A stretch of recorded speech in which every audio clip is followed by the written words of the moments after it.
7 জন অধিনায়ক যারা সবকয়টা ফরম্যাটে তাদের প্রথম ম্যাচ হেরেছেন। নাম্বার 7 মোহাম্মদ রিজওয়ান 2020 সালে নিউজিল্যান্ডের বিপক্ষে তার প্রথম টেস্ট আর 2024 সালে অস্ট্রেলিয়ার বিপক্ষে তার প্রথম ওডিআই এবং টি-20 তিনটিতেই পাকিস্তান পরাজিত হয়েছে। নাম্বার 6 জেসন হোল্ডারের অধিনায়কত্বে 3টি ফরম্যাটেই প্রথম ম্যাচ হেরেছে ওয়েস্ট ইন্ডিজ। 2015 সালে সাউথ আফ্রিকার বিপক্ষে প্রথম ওডিআই, একই বছরে শ্রীলঙ্কার বিপক্ষে প্রথম টেস্ট এবং 2019 সালে নিউজিল্যান্ডের বিপক্ষে প্রথম টি-20 তিনবারও ওয়েস্ট ইন্ডিজ হেরেছে। নাম্বার 5 বিরাট কোহলি ভারতের অন্যতম সফল অধিনায়ক হলেও কোহলির নেতৃত্বে শুরুটা 3টি ফরম্যাটেই হারের মাধ্যমে হয়েছে। 2013 সালে শ্রীলঙ্কার বিপক্ষে ওডিআই, 2014 সালে অস্ট্রেলিয়ার বিপক্ষে টেস্ট এবং 2017 সালে ইংল্যান্ডের বিপক্ষে টি-20 সবগুলিতেই হেরেছে ভারত। নাম্বার 4 তিলকরত্নে দিলশান অধিনায়ক হিসাবে প্রথম টি-20তে 2008 সালে পাকিস্তানের বিপক্ষে হেরেছিলেন। এরপর 2010 সালে ভারতের বিপক্ষে ওডিআই এবং 2011 সালে ইংল্যান্ডের বিপক্ষে প্রথম টেস্ট হেরেছিলেন।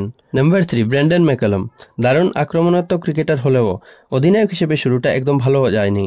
2008 সালে ইংল্যান্ডের বিপক্ষে প্রথম টি-20, 2009 সালে ভারতের বিপক্ষে প্রথম ওডিআই এবং 2013 সালে সাউথ আফ্রিকার বিপক্ষে তার প্রথম টেস্ট তিনটিতেই নিউজিল্যান্ড হেরেছে। নাম্বার 2 শন পলক 2000 সালে শন পলক অধিনায়ক হিসেবে যাত্রা শুরু করেন, কিন্তু তার প্রথম ওডিআই ম্যাচে পাকিস্তানের কাছে হেরে যান এবং প্রথম টেস্টটাও শ্রীলঙ্কার কাছে হেরে যান। পরে 2007 সালে তার প্রথম টি-20 ম্যাচেও ওয়েস্ট ইন্ডিজের কাছে হেরেছেন। নাম্বার 1 শুভমান গিলের অধিনায়কত্বের শুরুটা খুব একটা ভালো হয়নি। ওডিআই ফরম্যাটে প্রথম ম্যাচ অস্ট্রেলিয়ার কাছে 7 উইকেটে ভারত হেরেছে। এর আগে গিল টেস্ট ও টি-20তেও প্রথম ম্যাচে হেরেছিলেন।